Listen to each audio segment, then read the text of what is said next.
welcome to episode 2 of the Your Favorite Band podcast. Words can't even describe how excited I am for this episode, and we'll get to that in just a second. Real quick, though, a couple of things. First, thank you guys so much. Episode 1 came out 2 weeks ago, and great response. We're really pleased with how many people have found us so far, and we hope that we continue to grow. And we need your help doing that. There's a few ways that you can help us continue to grow our listener base so that we can do more things, including maybe going weekly. Right now we're bi-weekly. We'd like to go weekly eventually, but you guys can help with that. One thing you can do is leaving a review on iTunes helps out a lot. So if you guys don't mind, go to iTunes, leave a review.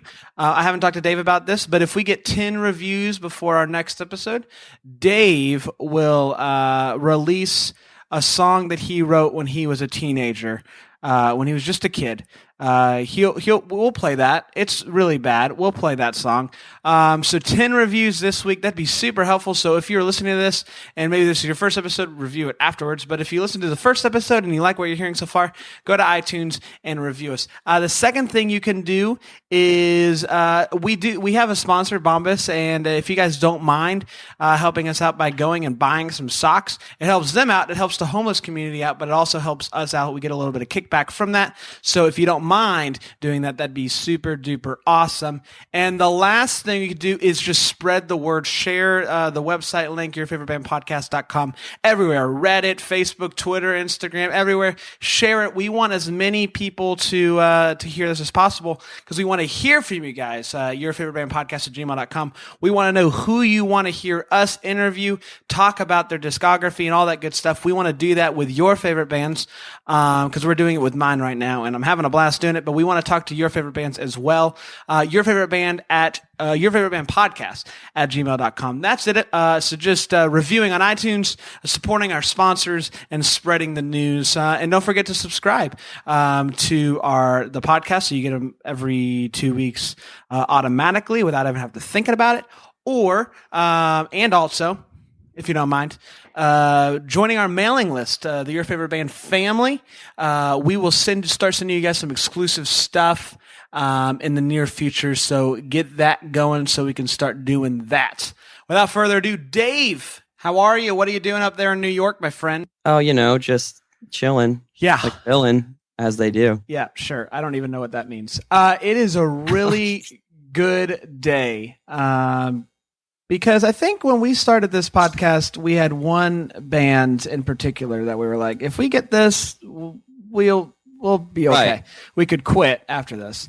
And we did it today. We're excited to... first, we got to do this. Dave, first time you saw this band, when was it?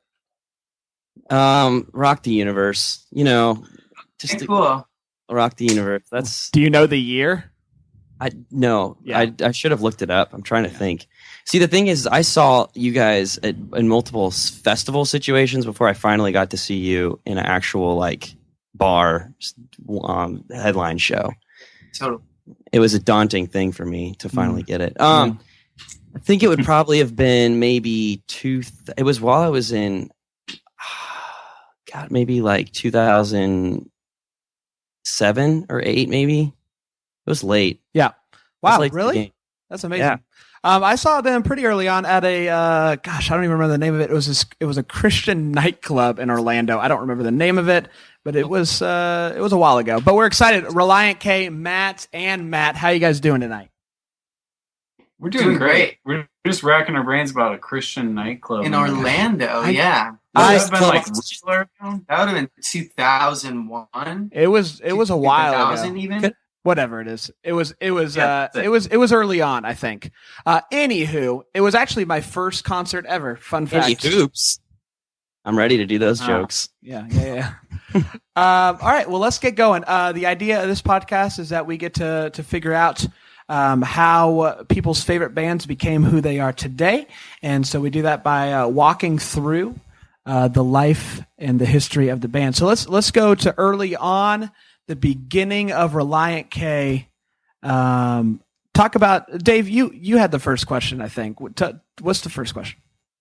The first thing I was going to say is this is kind of a weird moment because the reason I know what podcast, or the reason I found out what podcasts were was the Relient K. You guys remember that audio podcast you guys did like forever ago? It started off as an audio podcast, then you switched to video like after 8 episodes. Connected it, yeah. Yeah. Yeah, I remember That was that. such I remember that. trying to like I didn't even know what an audio podcast was. The process of getting my computer to download it was such an adventure that I felt like I had a golden nugget by the time that I finally, and then I was subscribed, and it was so cool because that was the first time I had audio that I was subscribed to. It was such a neat feeling. But then it changed to video, and I was like, man, this is the way the world's going. And now here we are. Now you guys are on a podcast again. It's great. But actually, the album that you guys do you remember it looks like the artwork is maybe made in Microsoft Paint. It's got the tractor on it. All work, no play. Oh yeah. Yeah. I think Microsoft Paint's pretty good guess. What was it? Microsoft. I think it was actually Microsoft Word. Yeah. Word. Yeah, I used Word. Oh, you found your way to the Matt colors? Thiessen. Yeah, that's great. Yeah. So that was like how did you guys put that album out? Was that did you do that by yourselves, or how did that happen? Yeah, I paid for it with my own money. I was working probably at Wendy's at the time, or I was a busboy at an Amish restaurant, and I saved up some money. I had $1,500, $2,000 that I put into making 1,000 copies of All Work and No Play, and I figured if we sold them for $10 a piece, I get my money back. And I just remember getting my money back. He eventually did get his money back. Yeah. And then, the band never really That's went the American broke dream. since then. Yeah, it was the only thing. You never had to make another investment. Yeah, we were never in debt. Oh my.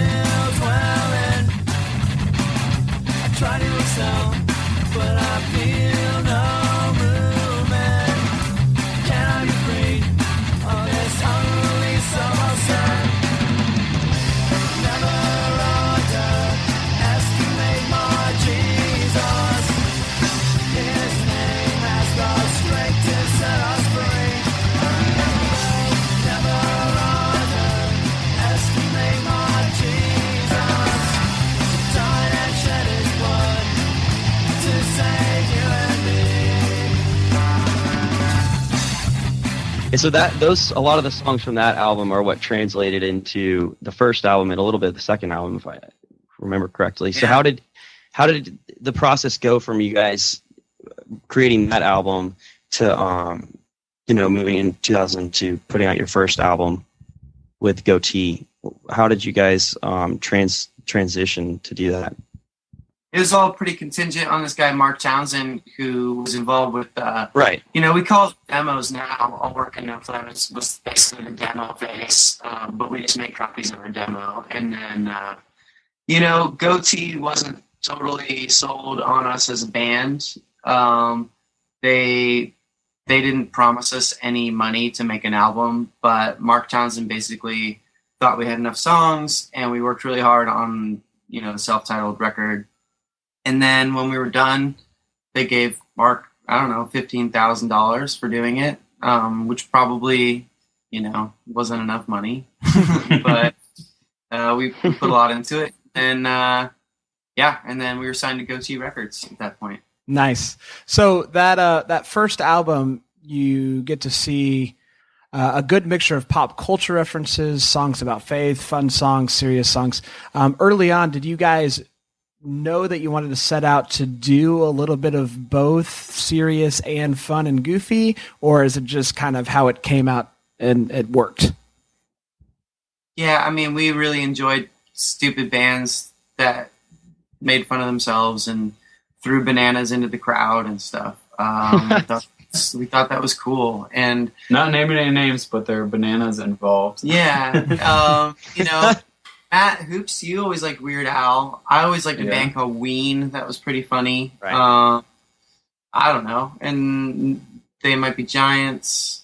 I don't know. There's fun to be had. Yeah, even like the Weezer Blue album with like and Buddy Holly and Cake and Ben Folds. They have a sense of humor. And I don't know. So we like that. And then we were also, we listened to a lot of Christian pop punk bands, and so we wanted to be like all of them. So There's a band called the Huntingtons. You know, Yeah. they had That's an awesome. album called, what was it called? It's Fun and Games or something. Mm-hmm. It's pretty great. It was good. The thing that like is amazing about that is somehow it makes it, the serious songs are still able to be serious though, you know, and that's where I think that you guys struck gold, because a lot of bands kind of pick to be serious and then they kind of aren't taken serious for doing anything that's fun. And then on the flip side, if you're a band that does a lot of fun songs, as soon as you switch the gears, people kind of tune out. But you guys had this amazing thing where you could listen to an album and like tell that there's seriousness in the midst of the jokes and kind of in the midst of the clever puns and quips and stuff like that. It also had like an overarching kind of direction. And so did you guys have a mission statement, not a mission statement, but you know what I mean? Like a goal as a band besides making good music? No, I like mission statement. I think that's what it was, you know, was just balance. Let's find some balance and let's be ourselves and it'll be good, you know? And some people don't think the serious songs were serious. They don't take the serious songs seriously, and that's okay too, you know? So some people, it's just a joke band. But, you know, it's just good to be ourselves. And, you know, it's not 100% of who we are either. Relient K isn't Matt Hoops and Matt Thiessen together. You know, that's a different thing. But it also is something that Matt Hoops and Matt Thiessen do together, and it's good. Sure. Yeah, I think there's something about making a funny song that is different from, say, like a funny tweet or a funny video even, or a funny making jokes at your shows. There's something about making a funny song that just requires a different, it's almost like more like stand-up comedy or something. Yeah. So and also it comes back to haunt you a little bit too, you know, when you're these old songs and you're like, oh, this joke is not that funny. Right. It's not as funny as it once was. Where, you know, I mean, I was just thinking about when you said that question, I was thinking of bands that are kind of serious and funny, and I can't think of a lot. Yeah, Bare Naked Ladies. Yeah. You know, or I thought of, did you guys ever see that Mumford & Sons video? Yeah. Yeah. That they did, and they had Ed Helms. Guys. Right. That really made you say, okay, they're not taking themselves seriously in a cool way. They're poking fun at themselves, and it comes across really great. But still, the song wasn't a joke. You know, the song was just a normal song. Walk through the streets of PA and you may see her. Go up to her and say you're a believer. He's got the crash on the TV, it makes you smile. That guy who's saying he's at the sea, put him on trial. Because Marilyn Manson ain't my girlfriend. Satan consumed her mind, and he may do it again. Marilyn Manson ain't my girlfriend. She once believed in the truth, and now she believes in sin.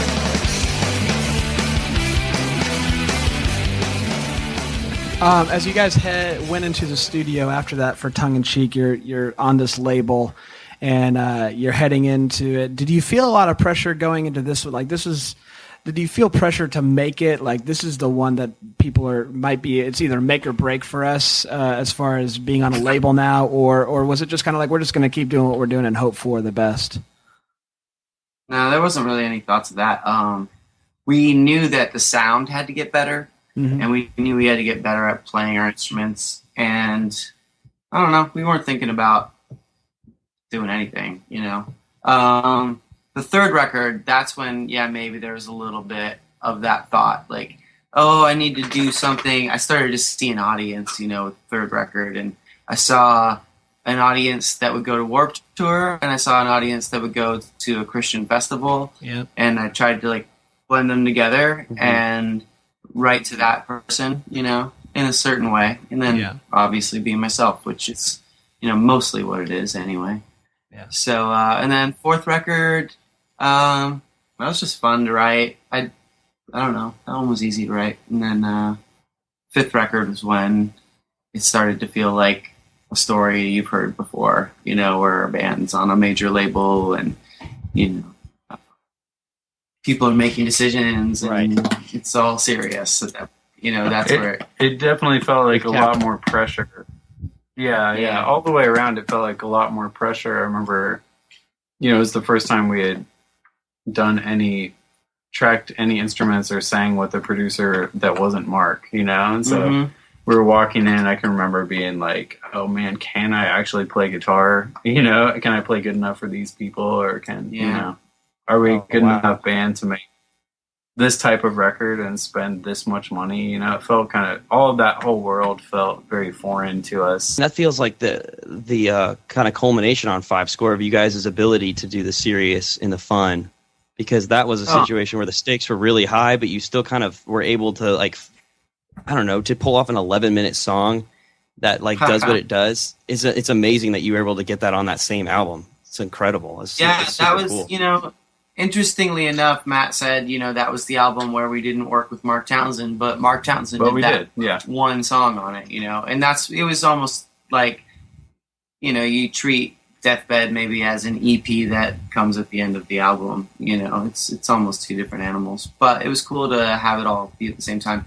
I like the way the intro and that sort of stuff for that whole album tied in with Deathbed, and it seemed good. Yeah. There's a song called Stenographer that we probably should have just put on it, but we were scared back then. But yeah, it came out on a... It's on the B-sides record now, that song, yeah. Gotcha, yeah. Right. Smell the death on the sheet covering me. I can't believe this is the end.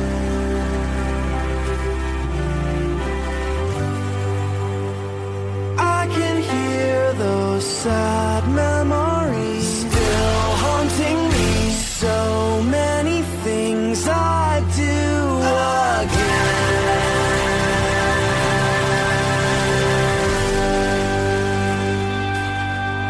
But this is my deathbed.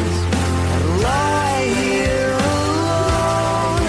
If I close my eyes tonight. We want to touch a little bit on, of course, just it was such a big album. I remember watching you guys on MTV. You had the special playing at Hard Rock, I think, and stuff like that. Was that like a wild time for you guys where you're like just kind of looking at behind you and being like, I don't know how we got to this point, but it's really freaking fun?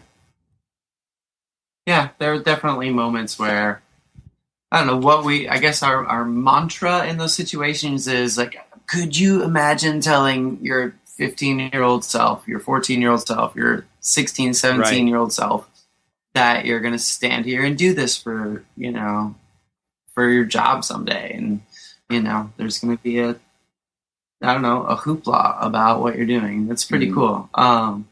You know, and there's a lot of things that Relient K got to do that, you know, I don't know if we've done anything that no band has ever done, but we've done a lot of things that not every band gets to do. And that's really cool.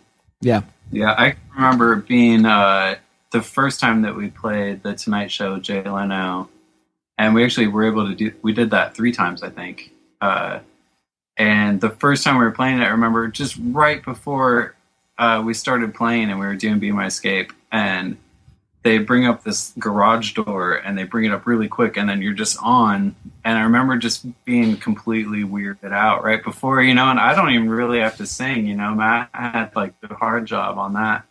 But I remember just being so just like, what strange life am I in right now that, you know, we're playing on Jay Leno.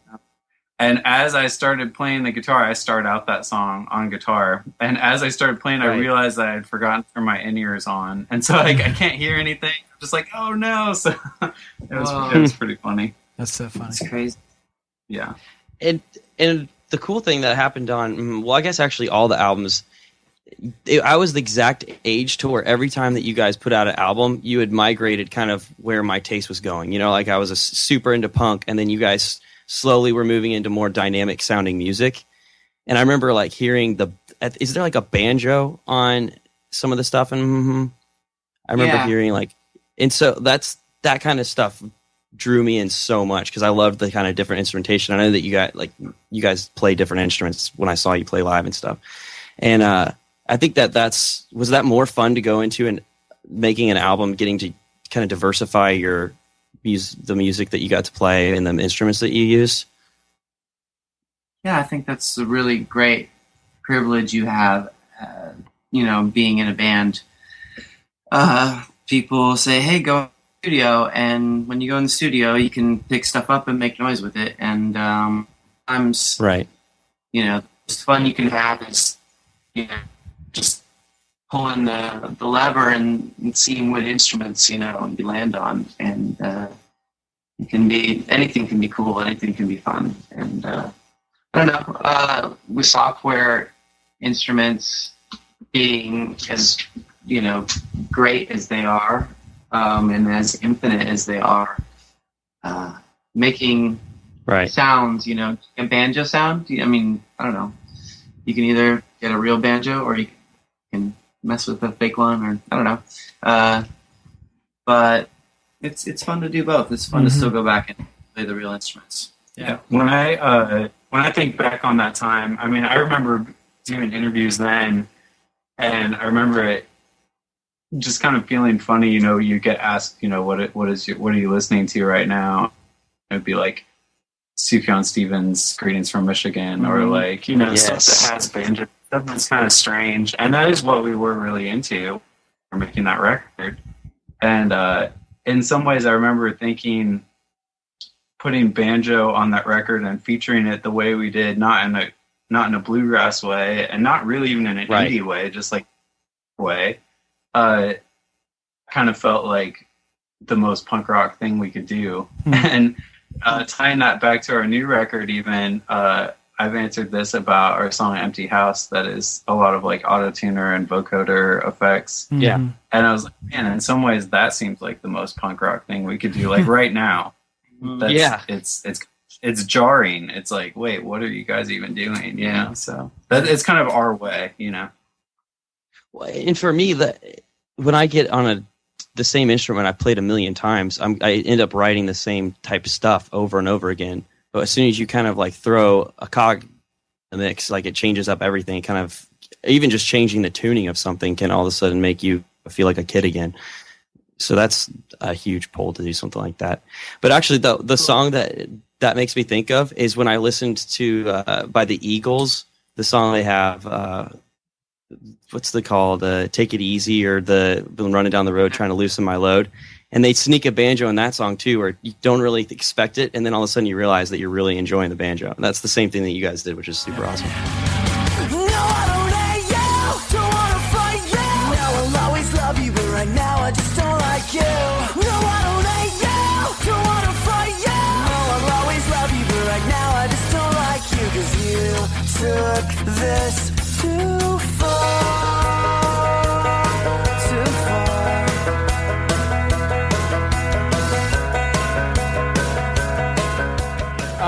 We talked a little bit about Five Scores, so we'll go into Forget and Not Slow Down and talk about that album. It seems like a really personal album. There's not really any goofy fun songs. It's heavy musically. The direction is different musically. So talk about that one, and just kind of, was it a natural thing to change musically heading into that to make it like, man, this is a rock album, or how did it come to be what it is now? Yeah, I guess it was, I wanted to write a rock album. That was kind of it. I had a thing that I was, that I wanted to write a whole album about, and so I did it. And yeah, that was fun. It's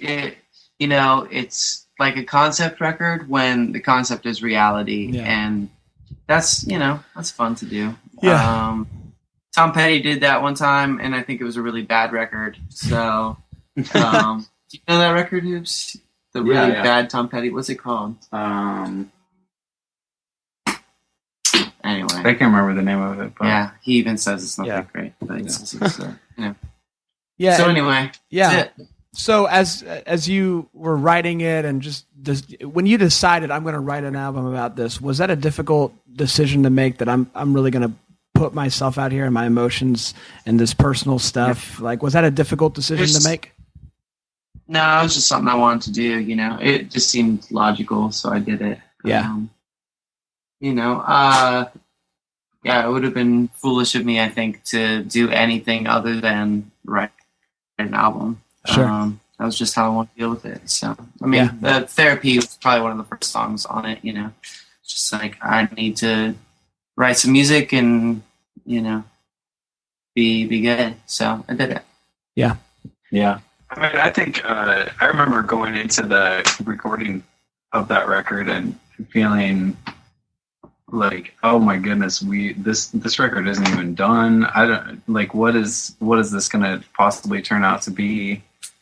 And it was really special how things kind of came together, and the sound of that record was kind of forged. And I'm really proud of it. I'm really proud of how it came together, and I don't think it would be the same if it had been more thought out on the front end. So. Yeah.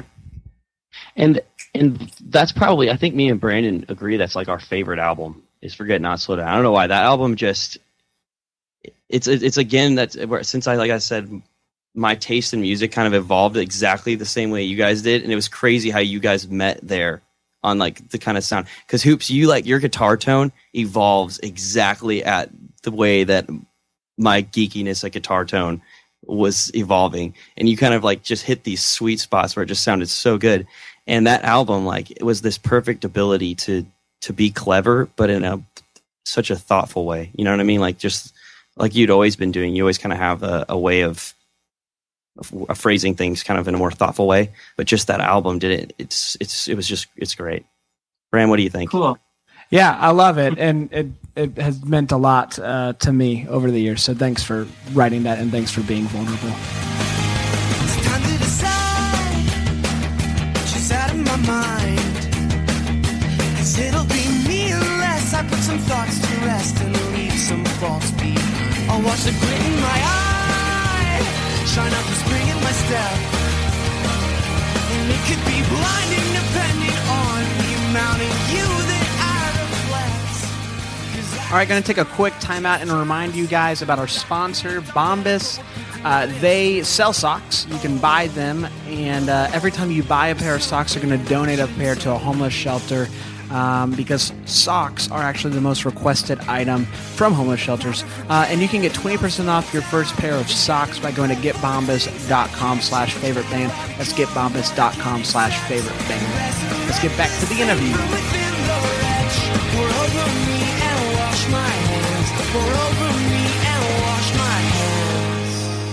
That brings us to Collapsible Lung. You took a little break. You wrote the karaoke album. You went to Collapsible Lung.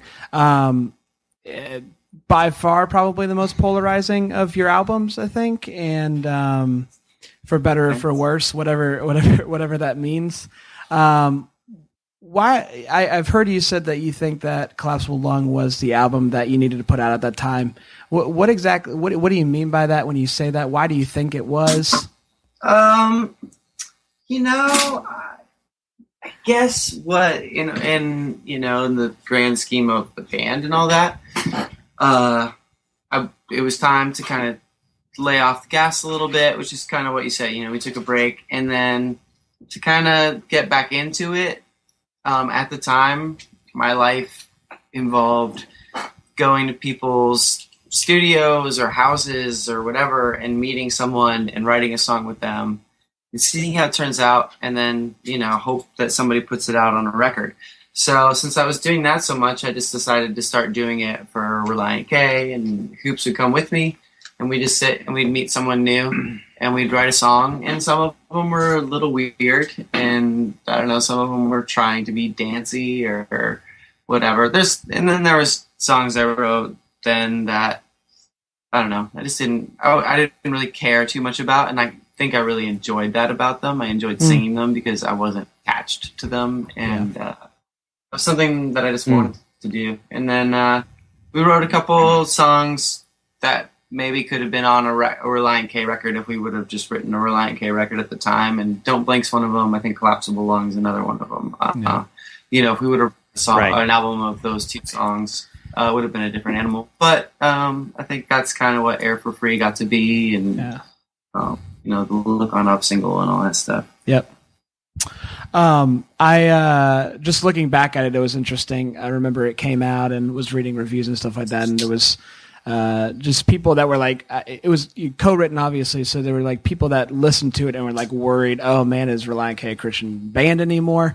Was that a frustrating thing as it was happening? Were you just like, this is really frustrating and really annoying that people are talking about it based off these songs? Yeah, I don't really listen to a lot of that, but I mean, that stuff is great to get people talking about Christianity. That's kind of what they always say is like, if somebody's thinking about it, then they're thinking about it, and that's cool. And I don't know. I've always liked, making people think about it, and I thought that would be. I don't know. I don't think Relient K did anything on Collapsible Lung that, I don't know. Is your mom mad about any of it? Yeah, No. I don't think my mom likes one. Yeah, my mom's never objected to it, and that's kind of always the litmus. I mean, whether or not we want to say it, but I mean, we really try not to offend Marva and Elizabeth. My mom did say she wasn't a huge fan of the fact that we said sucks. Yeah, my mom Or, never liked that word either. Like it's gonna suck someday. Yeah, I wrote that song with my wife, and it's funny. It's the classic one. Hold on now, don't you blink or it's gone. I've been terrified of life for way too long. Oh no, now don't you blink or it's gone. In another life, who knows what we become.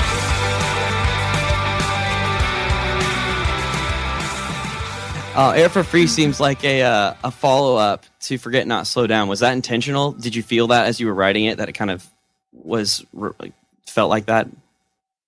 No, but it did not feel like that either. I wasn't. There was a few moments, like in the song "Man," where I think I was, kind of hinting at that album and some references and stuff like that. But it's been a long time since Forget Not Slow Down, so it didn't really feel that close to it for me. Right. Yeah, it was a real, like, I love this album, and I love it because I think it's just a really fun album. It's the lyrics are really great, and it's also really long, which is really nice. It's like 16 tracks. So talk about the kind of how you guys chose the 16 rather than Look On Up didn't make it. Talk about why the songs made it that made it and how you got to 16 and stuff like that. Yeah, I think I just didn't want to, I don't know.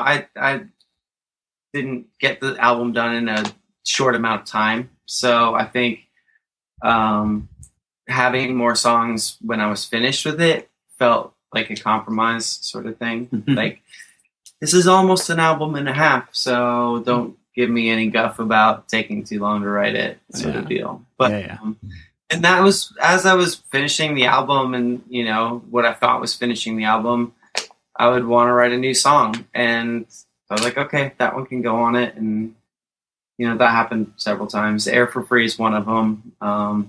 Empty House was kind of just not intended to be on the record.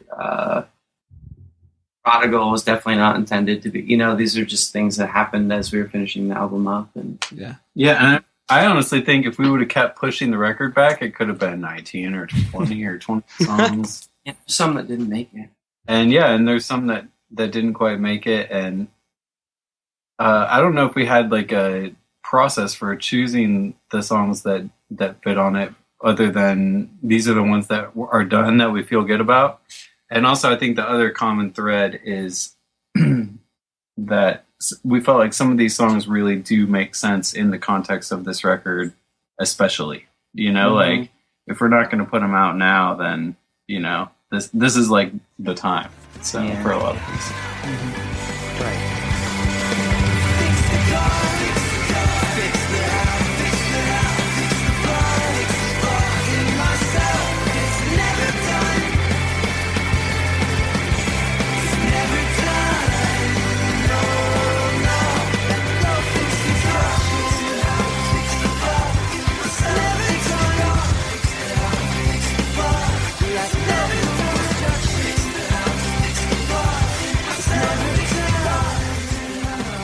Okay, so one kind of wrap up question that I guess kind of spans all these albums. I'll try not to make it too long-winded of a question. Has your inspiration for what, like the songs that you write, as it's changed from, pop punk band that was in 2000 to now, has your inspiration changed? And also, what is the effect of kind of changing members and going down to now 2 Matts done to your kind of the feeling of being in a band, Relient K? That's good. Yeah, let's start with the What part of the last question? Yeah, we'll start with the members thing. Brian Pittman was our first bass player, and Right. it was really 3 of us. That was kind of how the band started. That all work and no play. We had a drummer, but I mean, I guess you could say, the drummer really was implemental too, because the first time he played with us, we're like, holy crap, we're a real band, Mhm. But he quit, I guess, right? He just quit. Yeah. He got a job doing something with computers. I don't know. Yeah, but he quit Yeah. before we ever put out a real album. And Biggest mistake of his life. no, he actually did ask to be back in the band at a certain point later on, but he was a good guy. But yeah, he was a little bit older than us, and he didn't like the punk rock stuff as much. He was more Gotcha. into some different music. And so the next drummer that we got after that, I think he asked us to pay him $1,000 to do it. Like the next official drummer that we had, he said, "Hey, Wow. I want to get engaged to my girlfriend. If you give me $1,000, I'll join your band." And And he would quit his other band. but he kind of didn't quit his other band. Yeah, it was weird. Yeah. And then things got crazy after that, because he broke up with that girl that he's supposed to get engaged to, and he dated some girl that I liked, and it was a bunch of nonsense. I forget about all this stuff. This is funny. Yeah. So Oh, anyway, man. from that point on, it was just me, Hoops, and Pittman. And then Pittman quit after the 3rd record. And it was a little bit, I don't know, it was a bummer. Halfway through the 4th, girl. Yeah, halfway through making the 4th album, Pittman quit. Yeah. We had differences. I guess, I was probably being a hothead around Canton, Ohio, and I don't know. I think I don't know. I didn't take he and his girlfriend's relationship very seriously. We were 24 years old at the time, 23, whatever. And so he got mad at me, and I don't know, but he didn't always love touring and stuff like that. Right? Yeah. Yeah. So, but yeah, I think if anything, we feel like Brian was this other, talking into this span of our career, even though he only played with us on the road for a few years, we always kind of felt connected to him as far as like we started this thing together out of nothing. Yeah. Right. So he was originally under like the contract of Relient K or whatever. It was always just after that drummer that we paid $1,000 did end up quitting Relient K, and so me, Hoops, and Pittman signed the thing together. And then when Pittman quit, we had to like buy him out, and so then it just went down to me and Matt on paper, and so it's just been like, And it's kind of stayed that way. It's been that way since 2003 or something. Yeah. So it is funny though. Our LLC name is still THP Entertainment for Thiessen, Hoops, Pittman. Oh, wow. Oh, wow. That's awesome. yeah. My Yeah. wife saw it the other day. She's like, "What's THP?" I'm like, Yeah. Thiessen, Hoops, Pittman. So funny. Baby. Yeah. It's our That's awesome. jingle. Yeah. So to go back that far in time, we've had some amazing people play with us, some amazing friends that have been very instrumental, Yeah. literally and figuratively. In And our what we career. asked of everybody that toured with the band was to, I don't know, contribute like you want to be a part of the creative process. And if you don't, you don't have to. But, everybody really always liked to pitch in. Yeah, and like those podcasts, that was John Schneck. Right. The who's playing Woodland guitar. Forest stuff Yeah. was cool. Yeah, that Woodland was Forest John. stuff was great. Yeah, so John Warren did that stuff. yeah, so everyone kind of did their things, and yeah, it was still really fun. But especially with Ethan and John leaving in 2013, so that kind of has been the story. Even more so since then is it's just me and Matt and our friends. We've had our friend Tom play bass and drums with us.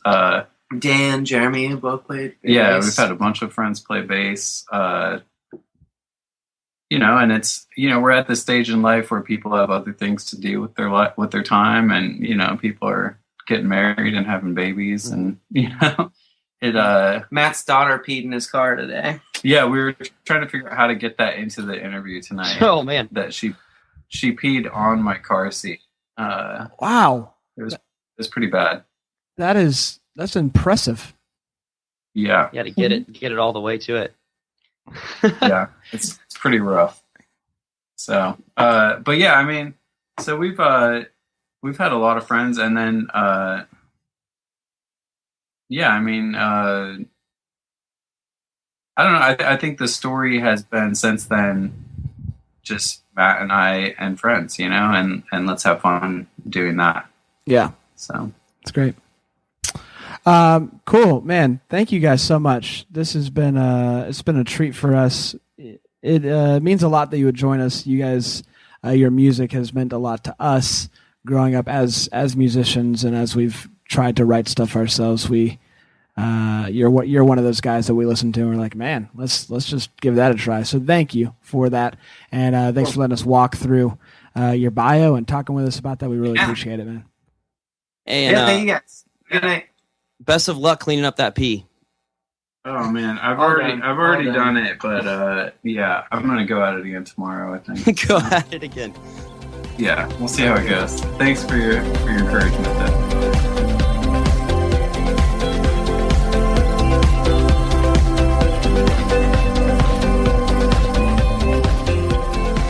That does it for this episode of the Your Favorite Band podcast. A big thanks to our friends Matt and Matt from Relient K for being on and chatting with us. Go buy Air for free. It's amazing. And go check them out on tour this fall with Switchfoot. Find a show near you, because I am. Guys, thank you so much. Share the link, yourfavoritebandpodcast.com, and subscribe so that Dave will release a really bad song. We'll be back in 2 weeks with another great interview with one of my favorite bands of all time. That does it. Have a good week, guys.